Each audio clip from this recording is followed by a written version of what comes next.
খুলো। হযরত আলী দরজা খুললো, ফাতেমা হযরত আলী ঘরের ভেতরে ঢুকলো। সেলাম কেলাম হয়ে গেল। ফাতেমাতুজ জাহরাকে বলে, ও ফাতেমা, তোমার বাপের কাছে একজন ইহুদি মহিলা গিয়েছিল 200 দিনার টাকার জন্য। এই 200 টাকা না হলে ইহুদির মেয়ের বিবাহ হবে না।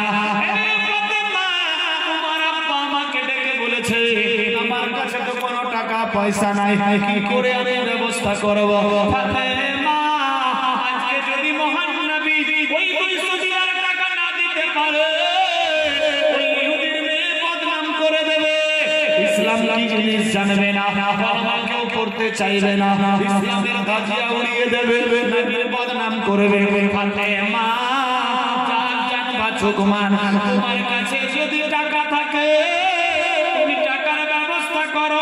আল্লাহর নবীর কথা শুনে হযরত আলী গিয়ে নিজের বিবিকে বললেন, নবীর বেটি ফাতেমাতুজ জাহরা টেনশন না নিয়ে ঘরের মধ্যে খোঁজাখুঁজি করতে লাগলো। আল্লাহু আকবার, আল্লাহু আকবার। ঘরের ভিতরে খোঁজাখুঁজি করে, কিন্তু টাকা পয়সা সম্পদ কিছুই পাই না। হযরত খাতুনে জান্নাত দৌড়ে বলে, আলী রে,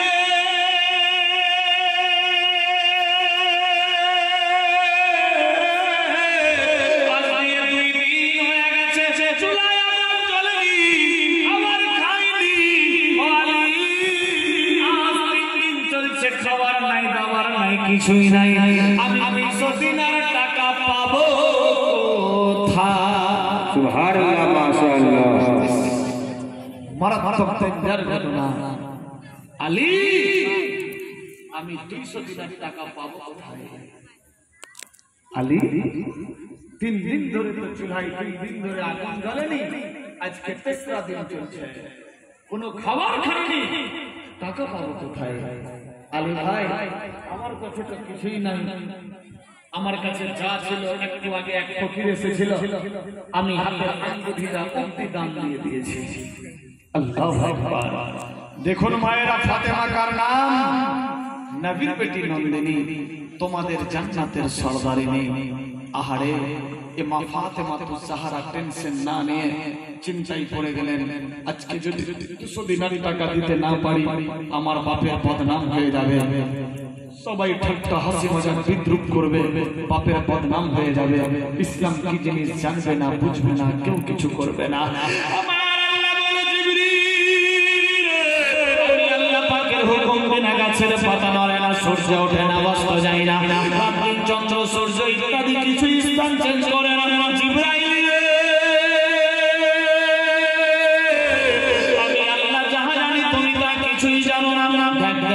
আমি আল্লাহ কি করতে পারি? এইভাবে একের পর দ্বিতীয় সময় চলতে লাগলো। ফাতেমা টেনশন না নিয়ে মনে মনে ভাবতে লাগলো, কি দেখবো? ঘরের ভেতরে ছানবিন করতে লাগলো, কিছুই পাই না। সাজের বাক্সা খুললো, কিছুই পাওয়া যাচ্ছে না। এই কোনা ওই কোনা দেখলো, কিছুই নাই। আল্লাহু আকবার। কিছুক্ষণ পরে হয়তো আসরের সময় হয়ে যাবে। বিরাদার বন্ধুগণ, এইভাবে একের পর দ্বিতীয় দিন চলছে, এই দ্বিতীয় সময় চলতে লাগলো।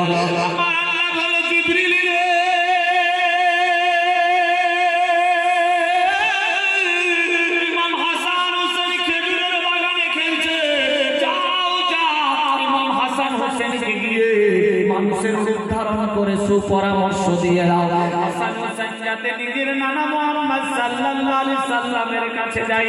আল্লাহু আকবার, আল্লাহু আকবার। হযরত ইমাম হাসান হোসেনকে যেন আওয়াজ দেয়, হাসান হোসেন, তোমার নানা তোমাদের অপেক্ষায়, যাও যাও যাও, নানার বাড়ি যাও।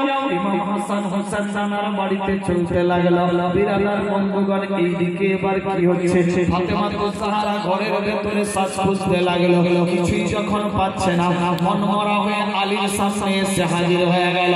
আলী বলে, ফাতেমা,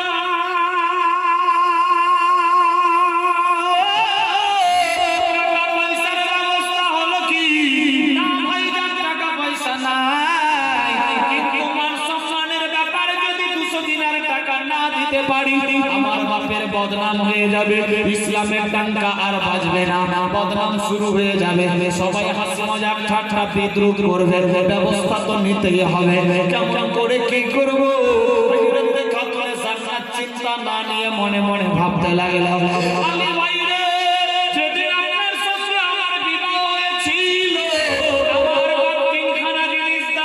ছিল, 1 নম্বরে একটা চেটাই, 2 নম্বরে একটা জাতা, 3 নম্বরে একটা মস্ত ঘুটি পানি খাওয়ার। আলী ভাই বাড়িতে এই 3টা জিনিস ছাড়া আর কিছুই পাওয়া যায় না। সুবহানাল্লাহ মাশাআল্লাহ বেশক আলী ভাই